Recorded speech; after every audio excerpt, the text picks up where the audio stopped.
the interrogation room who will, if the child doesn't confess, will come in and rape that child.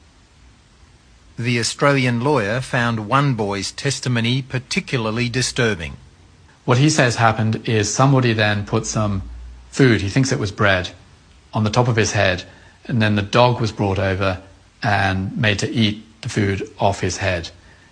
He was terrified by this experience. He could hear the dog next to him drooling all over him. He was fearful that he was going to be bitten at any moment. Then someone put food, he was dressed, but someone put food on his genitals, and the dog was then made to eat the food off that part of his trousers. After interrogation, children are brought here for trial, Ophir military prison near Jerusalem. The army would not let Four Corners film inside. I've been behind these walls 3 times. I saw children shuffling across the courtyard, handcuffed and shackled. Some hearings lasted 60 seconds. I saw one boy shout the name of his prison so his mother would know where he was being held. I saw the judge convict some children without even once looking at them. Through it all, what I saw was a conveyor belt of convicted children. I think, perhaps to give you some indication of how efficient, from a military perspective, this system is, according to the military court's own records, their annual report, the courts have a conviction rate of around 99.74%.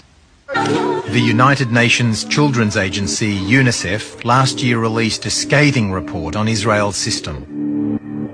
It found that Palestinian children had been threatened with death, physical violence, solitary confinement and sexual assault against themselves or a family member. The report found that ill treatment was widespread, systematic and institutionalized throughout the system, from the moment that the child was arrested right up until the sentencing process.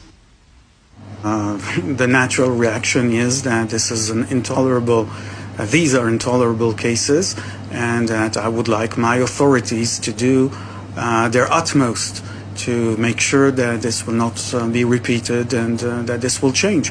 And I believe that this is precisely what we are doing. Last month, under pressure from human rights groups, Israel stopped the long-standing practice of keeping children overnight in outdoor cages. Children had been kept freezing in the cages during snowstorms. While Israel appears to be making concessions, others argue this disguises a harsher reality. Four Corners has learnt that the Israeli security services now have a new strategy. They bring Palestinian children as young as 12 to massive interrogation facilities like this one. The security services are now targeting the children as a way of gathering intelligence on their villages, including asking the children about their neighbours and members of their own family. I can see a pattern that that Israel hasn't been able to put down the nonviolent movement in the occupied territories through violent means.